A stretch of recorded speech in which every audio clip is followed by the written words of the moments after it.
Mayor Daley is both a friend, a mentor, and being in this office, you understand the pressures on it.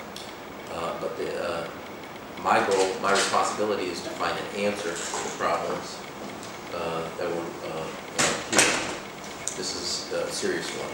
But what happened here is not one person. And I generally, as a rule, try to avoid the blame game. For other people, maybe a cathartic exercise. I'm more interested in using my emotional, mental energy on trying to find a solution. That's one. Two, I'm going to say this, and I'm going to now, when I see it in print, I'm sure I'm going to regret I say it this way. There are a lot of hands on the bloody knife, not one.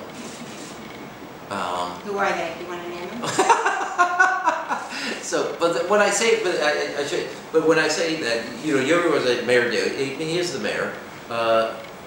My view is, you know, when let's take the examples of school for one reason. In 1995, when the mayor or the city was given authority on the schools, the legislature passed the 95 through 2004 policy. Yeah. Okay. In 2009, and the very time in which benefits were being enriched, as well as there was no adjustment on the contribution from employees. And in 2009 to 2012, the legislature passed the what would be nominal payments rather. So, and let me say another thing. When people negotiated things, even leaders of organized labor knew that the contribution level wasn't not just I'm beyond schools now. All right, so let me say this, so that the contributions were not equal or would never measure up to the benefits. And so in my view, a lot of people were participatory in either not making decisions or the decisions they made, they knew they were not fulfilling their responsibility. All right, but now... So I'm not looking, I don't want to, there were more people involved, and don't try to say Mayor, I did not accuse Richard of his hand on the bloody knife, but I mean, a lot of people were participatory in how we got here. Now, which is why I also say Springfield has a responsibility to helping us, because Springfield, like take a look at 3538 and police and fire. They mandated this years of formula type contributions that 2016 you got to make up for everything else that wasn't done in the past. I mean, that came out of there. And there's a different way to do it, is a blunt instrument to a very difficult item, and we're living with their edict. So, Moody's has made a decision you've criticized. However, the damage is done, isn't it? I mean, hundreds of millions of dollars are going to be the price for what they have done, whether it was right or wrong, irresponsible or not. Mm-hmm. Right? Well, that's what Lois Scott said in her affidavit. What? That a further downgrade, which has now happened, is going to be costly to the tune of hundreds of millions. Well, look, I mean, there is, Moody took an act, and I do think it's, I mean, I want to repeat here and not just skip on what I've said, which I really do believe. This was, the decision by the Supreme Court was on a state bill. And they've now put the state on credit watch. Which I thought, if you were going to raise something, as I raised last night, and obviously you stayed up eating your popcorn watching it. Yeah. I mean, one of the things they would normally do is, here's a credit watch. They did none of that activity with us, which is why I called what they did irresponsible. The state has, and I'm doing a guess, $7 to $8 billion of unpaid bills. We don't have that position. So we are in a different position, and it was a judgment on the state legislation. So that's why I called what they did irresponsible. I've said since day one, when I was running, and I announced in November of 2010, Mayor in 2011, which is through each of the budget exercises, that this day of reckoning was going to come. We can't put it off, which is why I went so hard on getting both labor and municipal done. And I will say we are having right now healthy discussions with police and fire on how to resolve their pension security needs with a way that does not unfairly burden taxpayers. And those are good discussions, and it is going to be consequential.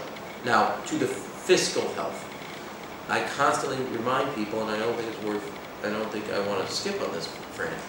there is an economic piece of this, that the city is strong and getting stronger, and the reason we have to deal with this is so we continue to get strong. So how do you get away with any benefit cuts in light of the Supreme Court wording? Okay, one, I'm gonna address this as I did yesterday, because I really we have a legal principle, and it's also consistent with both the Supreme Court decision, we believe. And we don't just believe it ourselves. People like Josh Schmidt have also concurred. And I want to draw it out. And you know this, but it's important for people to understand. The state is under legal obligation to pay for the pension. We were never as a city. When we negotiated with Labor and Municipal, which is what's now going through the courts, we did something fundamentally different from where the city's position has always been. We said we will guarantee payment. So that's why we fundamentally think that we're not impairing, but we're preserving the pension by having now finally signed on as a guarantor. Something we were never required to do. And I'll slightly say it, and the actions in the last 30 years reflected that we were never a guarantor. The actions I'm taking now says we will. The state bill actually took money out, Labor's and Municipal. We actually every year add money in. Fundamental difference. I know your arguments. No, but so when you say, and so we don't think we're impairing their benefit. I know what you're saying. It's not just me. A lot of smart people also agree with our and concur. But and we think we are wrong, what happens? Well, you want to race ahead, and I'm not going to go into court with a public position. The mayor would say, if we're wrong here, that's tactically, but more importantly, we don't believe we're wrong. And I'm not... but you must have a plan B. There has to be a plan B. You can't just fly by the seat of your pants without one. Well, I'm not... First of all, Fran, the product of our the Labor and Municipal Plan, and I don't think you should skip over this. Workers are making their contribution right now as you and I sit and talk. And we're, in the budget I'm proposing, we will put our $50 million, because we're collecting that revenue today as well. And so we will be down the road on this pension agreement. If you're wrong, what is Plan B? We believe we're right. And you won't even discuss it? I think it would be, I don't want to use the word irresponsible. I don't think it's the appropriate thing to discuss a Plan B while you're going to court on Plan A. And that's number one. Number two, we happen to think we are both legally, constitutionally, and fiduciary acting responsible. And is there any way out for the CPS? But bankruptcy or a form of it with their huge deficit? There is a way out. It requires a deft political, and it requires everybody working together. And I would say to you, I think all the players know that exists, and that, how should I say it? Because that exists, it has an ability to focus the mind and start to do things and act in a way of a partnership that didn't exist before. We all collectively have a similar interest. Now, again, I want to reinforce... But it's out there, and it's a possibility, and it's a real one. It's out there, but no. See, this is where you and I... It is out there, correct. It is, in my view, and I've said this to our parties and partners, it's in the distance. The longer we dilly-dally, that distance gets closer. I believe in being, and so I want to say it to you, it's off, you say it's a real. In my view, it's very far off into the distance, but you have to be a partner in making changes. Things that you before said were off the table have to be part of the discussion. They can no longer be able to, if you want to avoid this.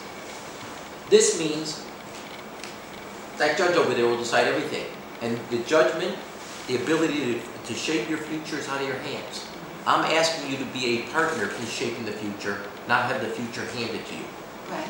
And so I think that... But there's a freedom in it. There's a big freedom in it. It frees you to get out from under this choking thing. No, I thought you meant it when you said freedom. It's funny. That may be the difference between our positions. I heard the word freedom from a different perspective. That said, Freedom in bankruptcy, freedom to do things you couldn't. This is the risk of telling you not the platonic that you're reading. I'm an optimist. I'm not an optimist. I'm a pragmatist that people will operate from this perspective. They'd rather take their future into their own hands rather than hand it off to somebody else. And I believe, as I've said to all parties, and there's multiple parties here, as I've shown in labor and municipal, and I've shown in every contract we've negotiated across the city. 2 dozen. You come and be a partner in trying to make changes so we can do this together, I'm ready. You don't? I don't believe that's the right thing to do. I really don't believe that's the right thing to do. But it's going to happen. You are certain. No, I mean, it's going to happen if they don't do what you're saying. Okay, but I want to be clear. I'm not certain it's going to happen. It can if you forego your responsibility. You got elected. I'm not looking at you, but you got elected, you got elected, you got elected, because there's multiple unions. Being elected requires responsibility. You're at the table. You can shape your members' future. What about a school finance authority like there was in the Jane Byrne years? Mm-hmm. What about that? Something that oversees but is a little bit short of bankruptcy. Can I slightly go off the record, please, for a second? Just a second. Right. Just a second. Okay. Do that sour face. When you get to the table and have discussions, I think everybody has to look at all options. My view What would be the benefit of a model like that? Well, I don't want to. People have to look at it. The benefit would be, I mean, first, this is where details matter, Fran. So you're getting me in a place I'm not comfortable with, because I'm not going to come with a pre-prescribed attitude. What I said to all the parties that are there, and I've had our people communicate, you can't come and say no to any change. What's the benefit of that model?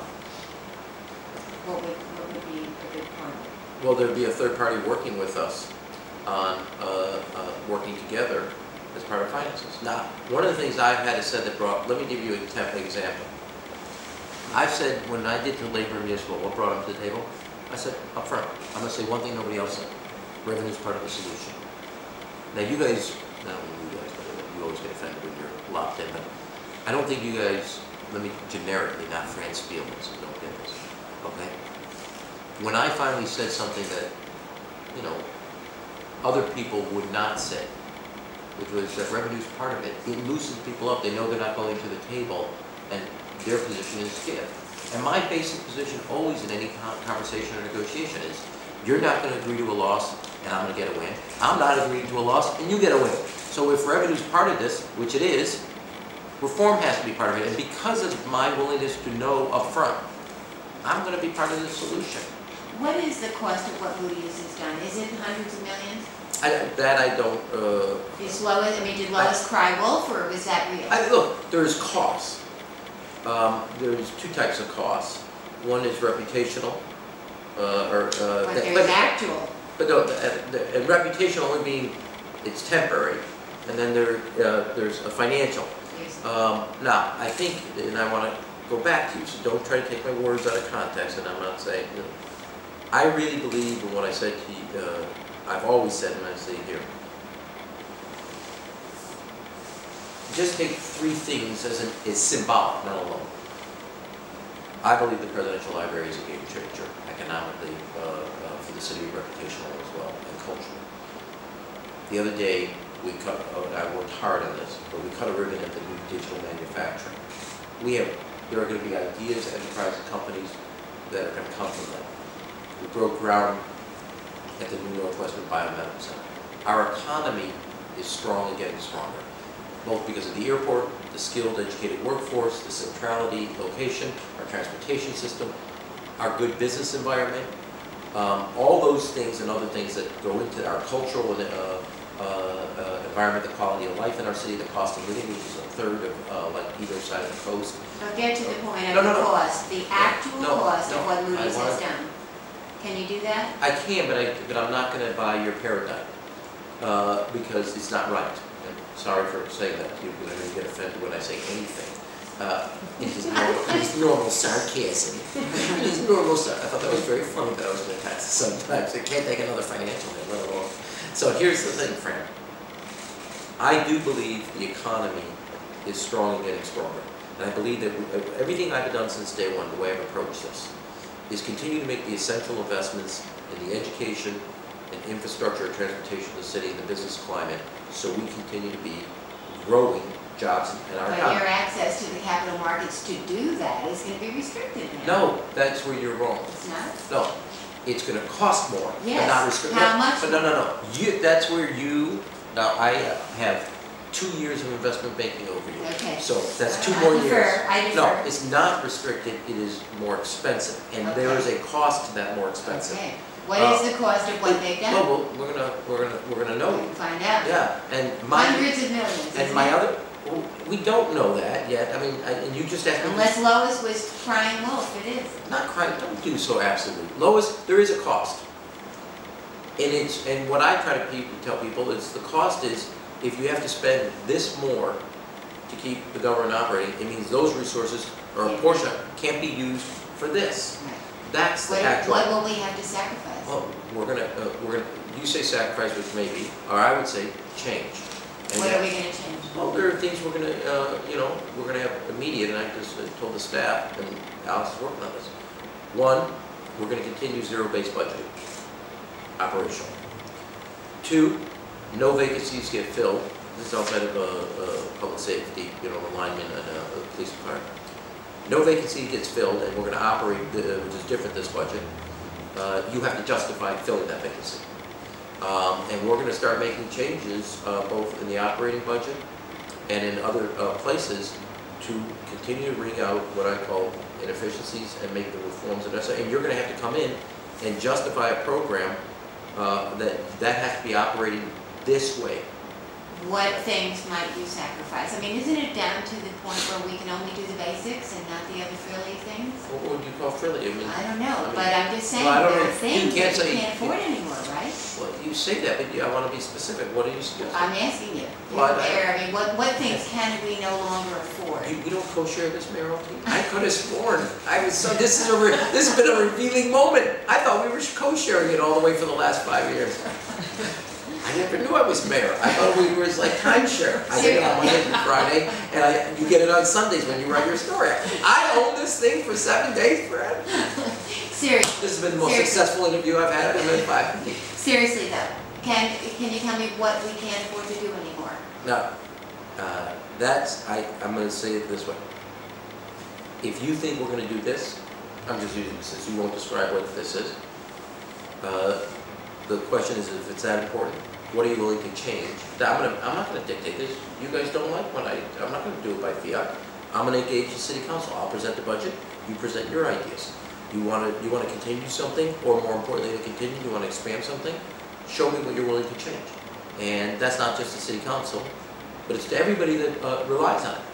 And so there are places that I will be clear. Any that you want to toss out there right now? No, I mean, no, because that's not the iterative process. I'll present the budget. I've already told you there will be no vacancies filled today going forward. You'll have to justify them. We'll continue to do an operating zero-based budgeting, and every agency and every director will have to justify. And their goal is to come forward with reforms and changes, and I'll be presenting continued savings in the way government operates. Now, the aldermen are even open to ideas of revenue that they have never thought of before. Yeah. Video poker, legalizing and taxing marijuana, things that were anathema to a lot of people for a long time. What are you willing to do? For example, video poker, you said every firearm you're beating. Is that now something you're willing to do? I'm going to express my view.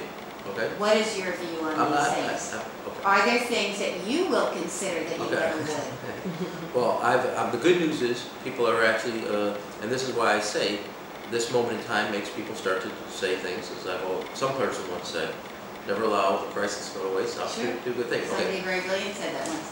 Who is that guy? What is his name? Seriously now. Okay, so what ideas, revenue-wise, are you willing to consider? The office is also looking at things. Now remember, all of these are about doing the same thing. How to avoid doing property taxes. I always said Or to piece together different revenue a packages. blend, sure, Sure. absolutely, to Well, spread the burden. Well, to make sure that everybody's participating in the solution. You Right. say spread the burden, I say participating in the What solution. about legalizing and taxing marijuana? Are you willing to consider I'm that? against it. And that's never gonna change? I'm against it. You wouldn't even crack the door open, not even now, not even in this crisis? No, I don't think that's the right thing to do, and I think if you do something like that, you should be thoughtful about it, not to meet this up. That's me, I'm expressing my view. Is it out of the question? I just said to you, I'm against it. Okay, video poker, Okay, I'm against it. you're against that too? Why? I What would you believe, consider? I believe the right thing to do is a casino because it's part of an entertainment area. That's better? I actually think it is different Why? because it's in a hotel, it's part of entertainment, it's part It's of. out there over here if you don't want it? You know, yes, everywhere else, you can't get that away from it. It's different than having it throughout the city versus in a location as part of an overall economic strategy. So I'm expressing my view. Where is it? Where is it gonna be? I If got- it happens? Okay, as always, those are very good questions. I deal with them first. I have to get this done. I know, but you must have an idea where. Michael Reese? I'm not expressing where until I get, Will you put it over somewhere where if It you will- want to avoid it, you'll avoid it? let me say. It'll be over no, there. If we are, the only way I'll address the if is first I gotta get it done. It's gonna go towards shoring up our police and fire. Where will it be? Second, I'm not gonna tell you where it's But going to go. can you assure the It's gotta be, public? I just told you a basic principle. It's part of our entertainment and cultural enrichment, and our entertainment and hospitality industry which we have grown. That would be a basic principle. That could be Navy Pier, that could be Lakeside Center, that could be I- I- Michael Reese. I appreciate, Will it be somewhere like those? I'm- Is it bigger than a bread box? oh, slightly. You could get two toasters in there. All right, so you're not going to say that it'll be somewhere off to the side I so that gave you a if you basic, don't want I it? gave you a basic principle. Okay. It's part of our convention and hospitality, All right. and it should reinforce that rather than take away. Now, where is As the somebody- temporary casino? You're way too ahead. You won't say where? No, because here's why.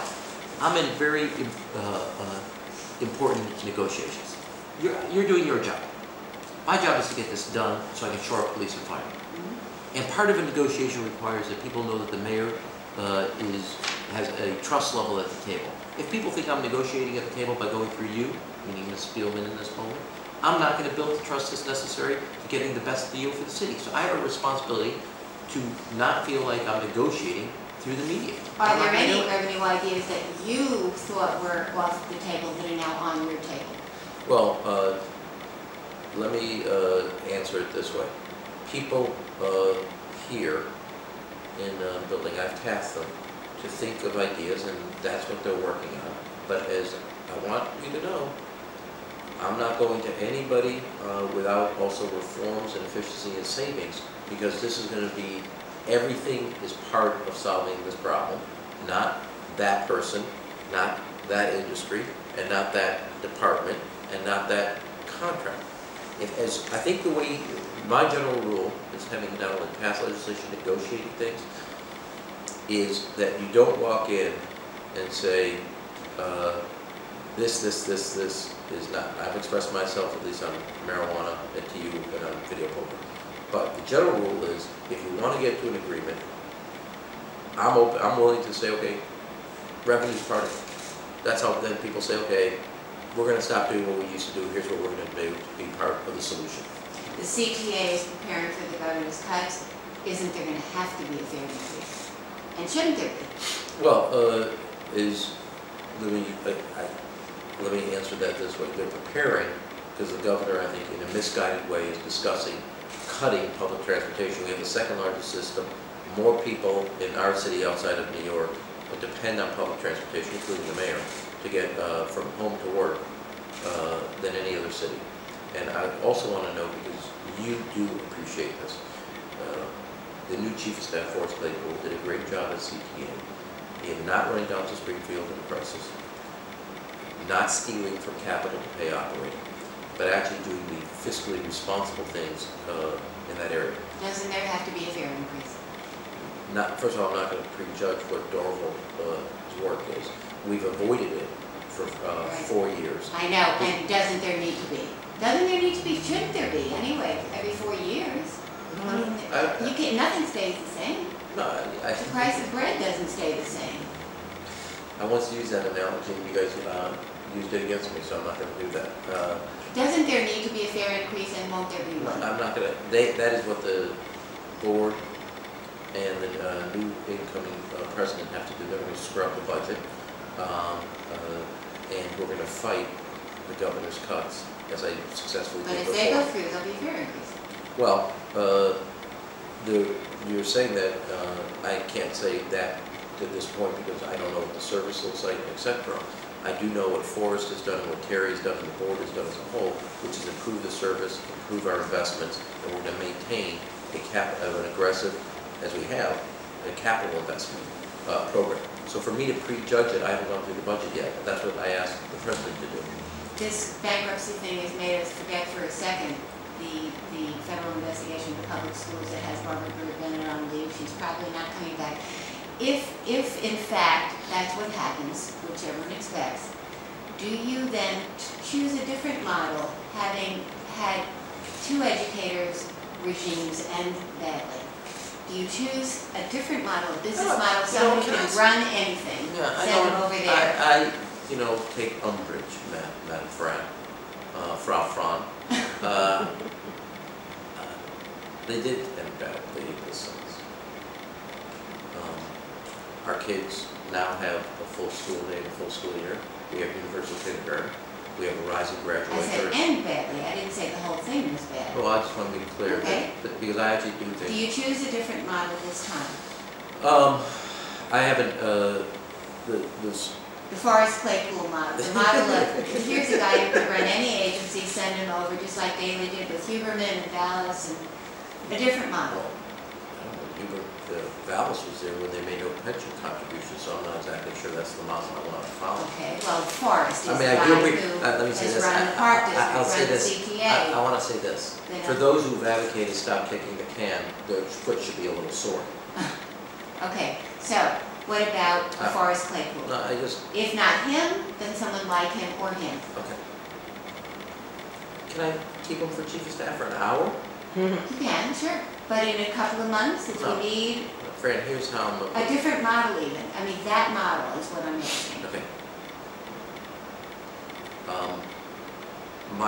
My approach is to make sure everybody in the schools finish the school year strong. We continue to see the progress we've made in education. And I say that I want to note not just the rising graduation rate, that's significant. That 6 of the 10 best high schools in the state are in Chicago. We never used to have that. We have 3 of the top 100 nationwide. And we're going to continue to make the type of investments to continue to grow and improve and strengthen our education so families stay here. And you know my priorities in the high school. I've told there are no, I feel bad because you're running up against a principle I have about management. We're talking about the next person as if, and I don't like doing that.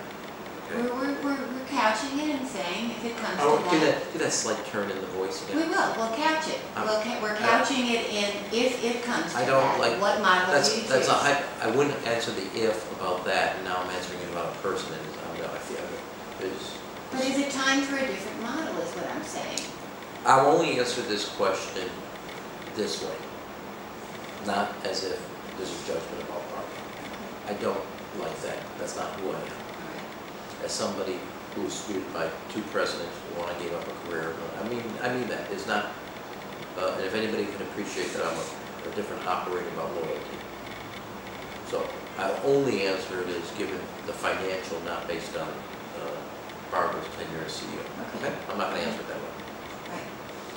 Given the financial circumstances, there is no prescribed way that I'm going to look at, meaning for the CEO.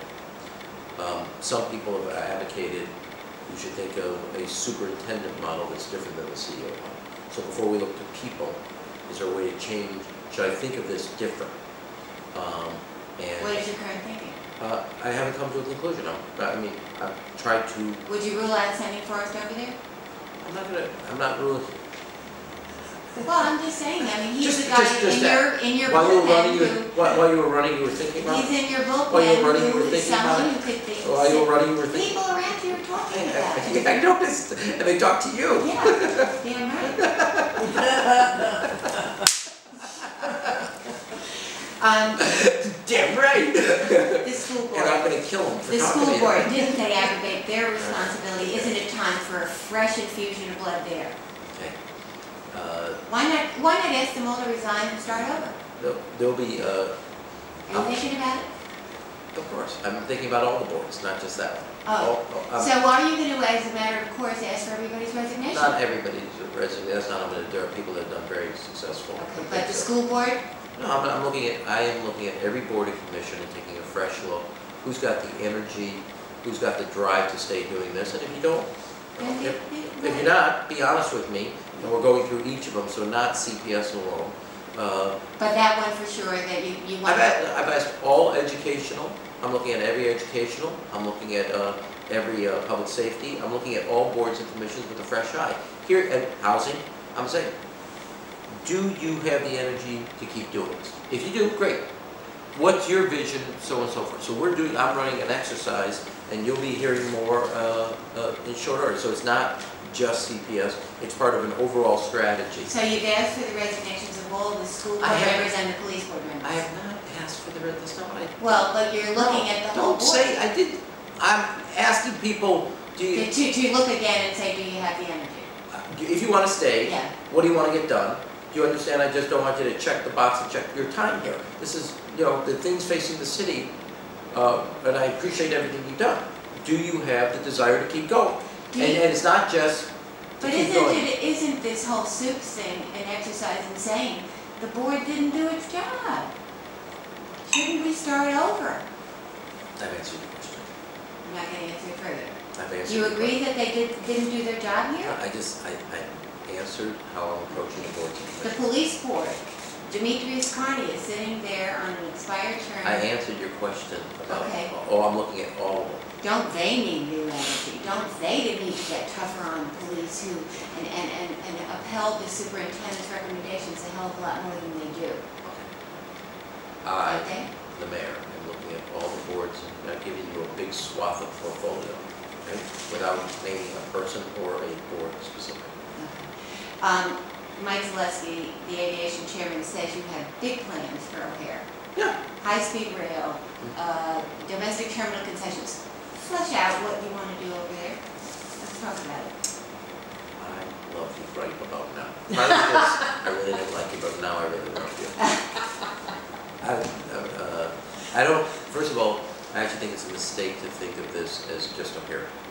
I actually think we're unique because of the two airports. And the reason I went for Ginger was I think she could take us to the next level. And what I mean by that is every measure of O'Hare was always about being the busiest vis-a-vis Atlanta. I want to be the busiest, but I also want to be the best. There's a lesson to be learned by what I did at the international terminal. Today O'Hare has the single best international terminal in the United States.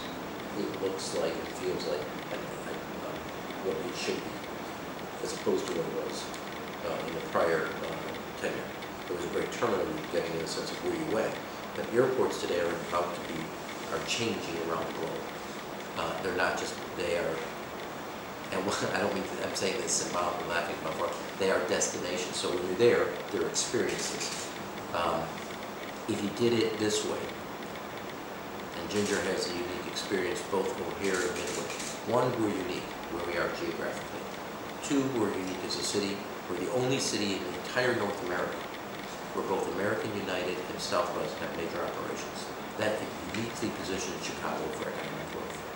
The airport today supports 552,000 jobs and about $48 billion of economic activity.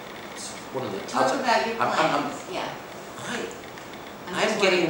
Oh, okay, so just shut up about what I thought about. I've actually thought about this. I apologize for thinking. I'm not, I just want to get to your plans. I know, but I want you to know, actually I'm doing that, Fran, in a serious way. I've actually thought about this. I actually said when I went looking, I said this may be one of the most important economic positions I'm going to make. Okay, and that's why we took time.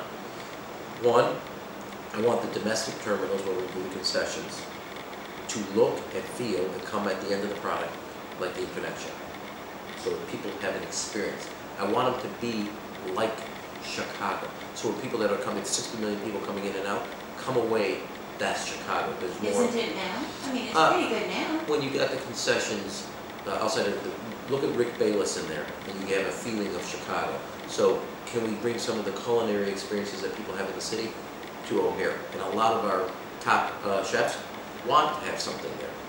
I don't want to prescribe it, but I want that to look and feel. Do you move the concessions? You're asking me what I'm not sitting here doing the contracts with you, okay? Number two, we're well positioned in Europe. And I'm saying this for both airports.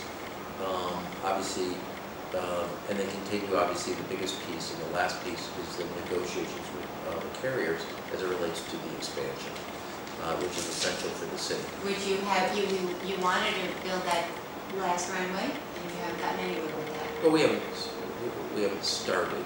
Well, you were going to start 3 years ago. No, I mean, we have the process working with our airlines. This is where we're going to have the partnership that has been in the blueprint that's been there for years. We need the conversations between the United States Department of Transportation, which is important, the airlines, and the city. So you asked me my vision. That is my vision for the city. That's not just, that's a to-do list, but it reflects that to-do list. And there's more things to do. That to-do list reflects taking the airport as creating a foundational building block piece for the next 40 years for the city of Chicago's economic growth. You've mentioned police training, that there has to be periodic training. Do you need a new facility to do that? Do you need to do more periodic training? I mean, these police are under siege around the country. Why do I always feel when I talk to you that you've done some homework talking to people around here? No, but you've got police under siege around the country, and you have some police laying back because they're afraid they won't be back. You have the need for training more than ever. Yeah. And you have this facility over there that's really kind of from the dark ages.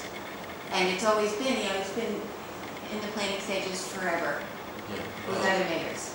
Is it time to do that, to build a training facility for police and fire? Let's separate two things. And I say this, I think it's very important.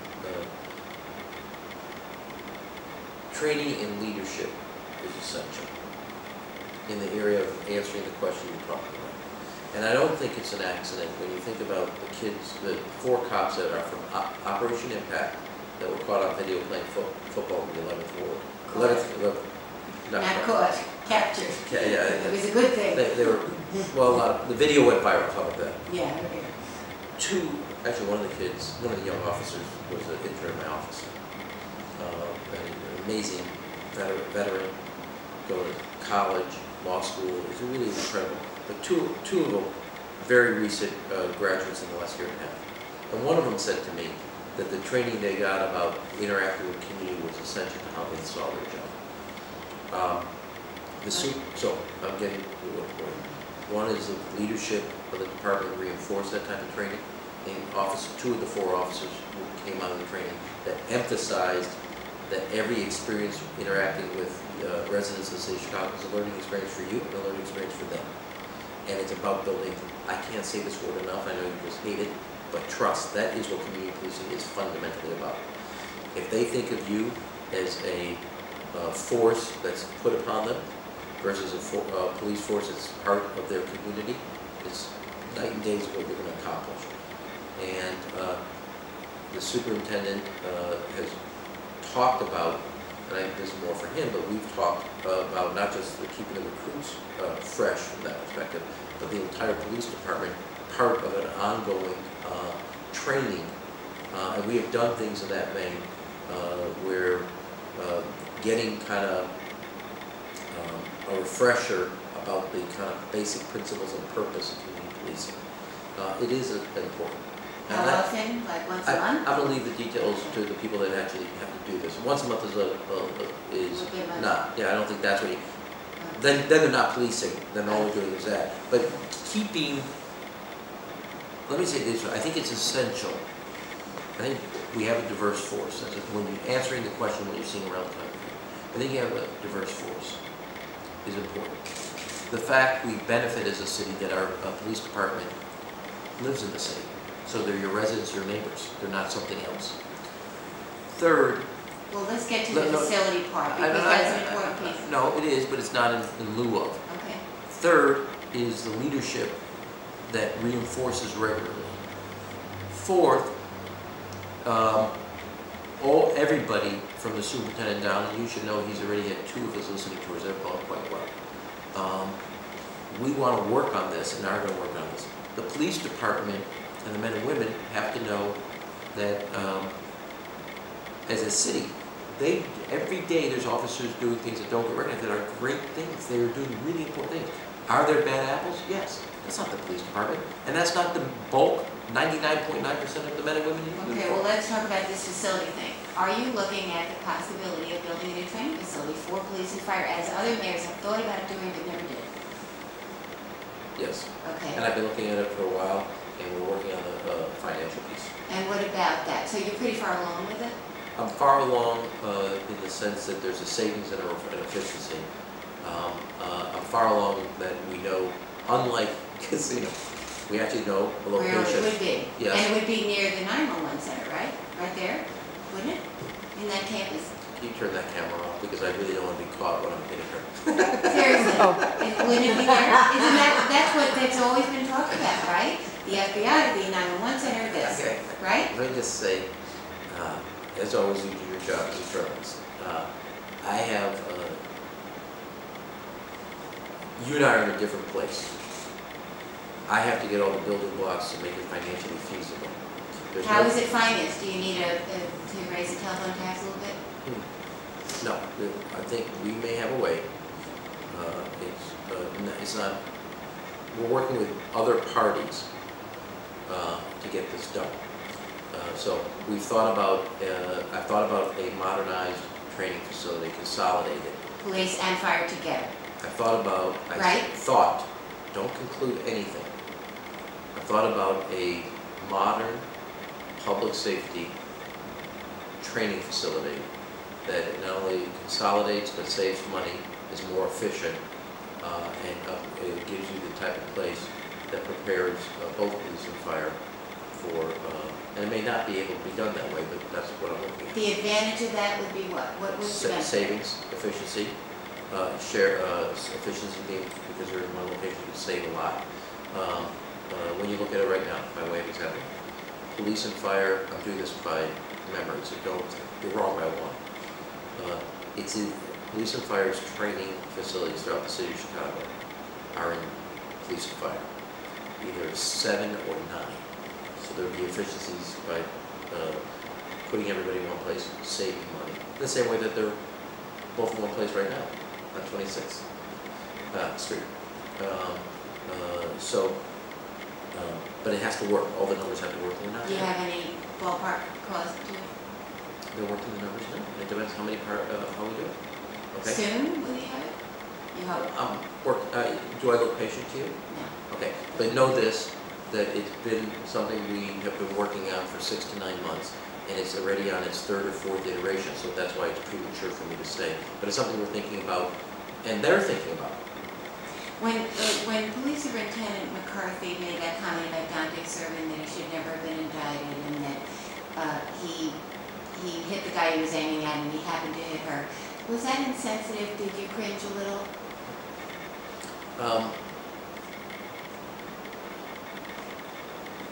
I think that I know what the superintendent was saying, and I understand that and appreciate that. And this is one of those things where there are multiple audiences, so I know how different audiences heard different things. And I, as mayor, have to be sensitive to all that. But I know from the particular place that the superintendent says, and what he was saying, I understand. But I also think the superintendent needs to, I appreciate that he's on that level. As mayor, there are multiple audiences and everybody has to, and at the time it was said, and I, as mayor, am sensitive to that. So That's how I would answer that. Right, and it happened on the day that Baltimore exploded. Well, I The understand. timing was not great. Well, that's, you observed that. That said, Do you agree? I'm not looking back that way. You asked me a particular Did question. you call him on the carpet? Did you say, please, I watch didn't- what you say? That's not how I manage. I'm not gonna manage. You it. wish he hadn't said it. I didn't say that either. What? What then? Not- What did you think when you heard it? What I thought, I would say, keep to myself on this. I understand what the superintendent was speaking to and why he felt it was his responsibility to address it. There are many people that heard it, not just the men and women in the police department. And I, as mayor, am sensitive to that and their concerns. What I want to do is continue to build what I think are important levels of trust. So everybody feels and knows that we're one city. Did it help to say something like that? Was it Fran, temporary? you've done your job, Okay. and I've answered it. Is he staying for the 4 years? Yeah. He is. Okay. And the fire commissioner, I've heard he's No, Jose, going to be, I've talked to Jose. honestly? Yeah. Okay. No, I'm lying to you. Yeah, I talked to him honestly.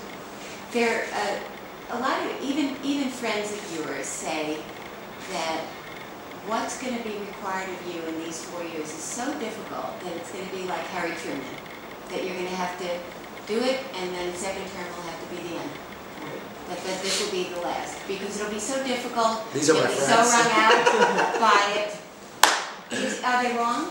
Huh? Are they wrong? Well, Harry Truman, is there a Well, let me comparison? say, I split this way, okay? I appreciate everybody's commentary about my life, okay? Let me, look, this is how I look at it, as a perspective. Okay, I don't even look at you, you get that little grin of yours on your face. I always do. No, you don't. You don't look at it. I see you from the other side. Okay, so let me say this. I appreciate, I am, I would say it this way, three things. One, I am energized by both the opportunities and challenges that I face. They're daunting, yet they're incredible. And I say this way, as examples. Did they interfere with sleep? That's been true for 8 years. One, prior to that, it was the kids that interfered with sleep. One, I'm very excited about like what we just did with the President's Library. I've been working on that, as you know, for 1.5 years to get it to that point. Now, I won't even measure this at the same level, but you know, that digital manufacturing, I mean, what role I played, I mean, that's going to be a game changer. So in that sense, there are great opportunities, things to, and I'm energized by that. I think it's premature for everybody to say, oh, you're going to just these 4 years and that's it, and so on and so forth. I haven't even put my hand on the Bible. That's Monday. I got 4 years ahead of me. But is there a Harry Truman comparison? No, but here, no, there's not that, but here is what it, this is how I look at it. I'm not making a judge what will happen 3 years from now or 4 years. That's not how I'm doing it. But spirit, I mean, I would say contextually. Okay, understand, I'm trying to avoid what you always do play on that headline. So hear what I'm trying to say. I told everybody I want us to govern as if we ran our last election. Not to govern because I ran my last election. That's not how I'm looking at it. So don't twist my words. But I want you, and I'm going to say this as the city council, I want you to feel liberated as if you have run your last election. What will you do then with that liberty? And I want you to think of it now. I'm not saying I'm not going to run again, so don't play. This is a level of responsibility I'm putting on you to say what I said. So I am energized by the opportunities and challenges that we have. I'm humbled and grateful that the voters gave me a chance at a second term. On that, I will not say what I'm going to be doing in 3.5 years because I still have yet Monday to put my hand on the Bible. That said, I'm going to govern, and I told everybody here, and I've told individual aldermen, I know how I'm going to do this. I ask you to get liberated by the notion that approach your life and your job as if you've run the last race. It's now behind you. And that's freedom. And it will liberate you and free you to think and do things with the responsibility that's been entrusted in you. The council has 13 new aldermen and potentially double the size of the Progressive Caucus. Is that going to make life a little difficult for you? No, I said that I met with a number of leaders in the progressive party. I met with all recent people. I said the election's behind us. It's behind. Campaign days are over. Some who I was with their, in fact, one was here just in front, without kind of calling them out. And I said, you know, I was where I was. You're the new alderman. How do I make sure that your residents are successful because they're my residents? So you don't think it's going to be a burn your saddle in any way? No. And I told them, I said, if what you want to do is press conferences, that's fine. If you wanted to see your ideas enacted and work together, and you have real ideas that I can do, I said, I can identify the problem. You have a real solution to that problem. Don't stop at go. Run right upstairs, and you can wave at Jasmine. Just come on in here. Yeah, I said, if you have ideas. Now, if everything else is, I said it, so you're going to have to figure out how you're against it, I got it. That's what you want to do with your time? Okay. That's your choice. I have no problem with it. And I gave a couple some lessons. You know, I was a challenger to George Bush. I sponsored his stuff on early childhood education. Yeah, so that's the model. So, no, I use that as an example for him. I said when George Bush announced in the State of the Union, I was the only Democrat to stand up. Now, I changed it. It was for public schools. It was not for private, although we're doing it different here. But I said, and I say that, if you say, okay, we both know that that's the problem. Here's my ideas. What's yours? Just tell me your ideas. Bring them forward. Have you, and if you go 1 for 4, that's you're hitting like home runs, man. Don't worry about it. Have you convinced the NFL draft to re-up? Hold on. Hold on. I'll do this. This part I will do. Hold on a second. Hopefully they didn't throw it away. You have a piece of paper that says so, right? Can you give me Roger's letter from yesterday? Oh. Let me. Well, let's say this one. We had three big events that week. Microsoft, and they're coming back. James Beard, and they're coming back for 2 more years. It took us a while, 51 years to be exact, but thanks to your leadership, the NFL draft did return to Chicago, and wow, what a return. My sincere thanks to you and your staff for all that was done to make this happen. The way Grant Park was transformed into Draft Town will forever change the way we approach this event. It was truly a spectacular 3 days in Chicago. You did it. Thanks for Chicago treats. Okay, but that doesn't say we're re-upping for 2 or 3 years. Your ability to understand what I read is unique. So then, you don't think I should are you going to get? you? I think you should be thrilled with it, but it doesn't have the PS. Right? Dear Roger, Fran thinks your letter is inadequate appreciation. That is not how I'm, but you don't see. Yes, we love you so much, Matt. Here's what I did. Okay. What? I sent Roger a gift bag. A cheesecake. No. I had, I think we had 3 different craft beers from Chicago. And we had some other things from Chicago. And then I had the big challenge here. They thought the whole time they would have like all 3 days 100,000. On Saturday, I think we had 125. So I had an aerial shot, framed and signed, of Saturday. Because they knew we had. When they come back, do you think they? And I wrote on the note, I told you you're in your mother's arms. I think this.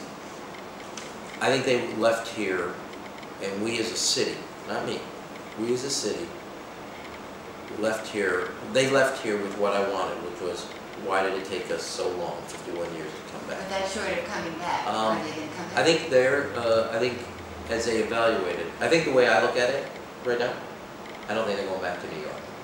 Okay. So. LA would be the threat. Look, I want to say this. Since some people in this room thought it was ridiculous not to get the Super Bowl and go after the draft, and those of us who thought it was okay to go after the draft, we created a new event. Even for them, we created for them a new event. You think they'll come back? I think they know that Chicago has got now some expertise. The only thing I do know, and I'm not going to rest on this, is the parts that make up the draft town are being stored here. Will you keep the diagonal runways open? Over here. That's to help with noise. You know, that's not. Are you asking in reference to your guy's story? Yeah, I mean, well, your just story. generally. I think that. Are you open to the idea of keeping the diagonal? I think, look, the FAA is doing their study. I told everybody in the campaign I'm going to get the FAA to expedite their study. I got the FAA to add 2 more town hall hearings. And the equipment is being moved to the other one just as a normal course of business. But will you keep them open? No. No. I'm not addressing that. Okay. Riot Fest, do you have any opinion on that whole flag between? Well, I just saw it, I got to talk to the alderman. What do you think? I mean, he's saying, I'm against it, I want it out of here. Yeah, you have a fair question for you to ask. I don't want to prejudge a conversation. I first have to have with the alderman and talk But with. you're a rock person, right? You like Did you do that little shoulder shake? Like, did I just see a shimmy to that question? Did I see a shimmy to that question? You were showing your kind of music that you like there, Fran. Now, you're Don't a edit that fan. out. You're a fan of that. It's I'm a been good for Humboldt Park, right? Hasn't it? Well, let me say this. I really wish I wasn't doing this. I owe the alderman just a conversation with the alderman. I'm a fan of the fact that Chicago is a unique city for music venues. What I do know is all the artists, and I'm not just talking about Lollapalooza, whether it's Jazz Fest, Blues Fest, Gospel. I got it. I know I got to go. Of all the festivals that are outside park venues to make us a unique place. No other city has this. The same way that the NFL said. Should it stay in Humboldt Park? Well, I saw today that they made a reference to the beach. So which I think is the first step towards the corporate responsibility they want to show as a venue. I want to talk to the alderman first. Should it stay in Humboldt Park? I want to talk to the alderman before I talk to you. Yep, okay. And the Cochran cops, are they going to be punished at all? You're asking, how are you asking me to prescribe what the IG's concluded before the It's taking IG's? so long now. That's not my fault. I've done, wait a second. I did my job. I settled up. Okay. Okay, the IG is doing his job. Okay. And has Zach decided on college yet?